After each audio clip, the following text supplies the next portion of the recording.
سال 1942 در نبرد استالینگراد که یکی از بزرگترین جنگ‌ها در طول تاریخ بوده، نیروهای نازی 104 تانک خودشون رو به عنوان تانک ذخیره در مزارع خارج شهر استالینگراد مستقر میکنن. وقتی که در خط مقدم به اون تانک ها شدیداً محتاج میشن، 80% از تانک ها کار نمیکنن. به نظرتون چه چیزی باعث شده که تانک ها از کار بیفتن؟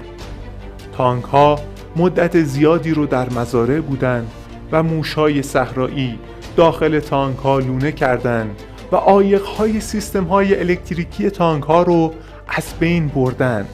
به این ترتیب تانک ها روشن نمی شدن.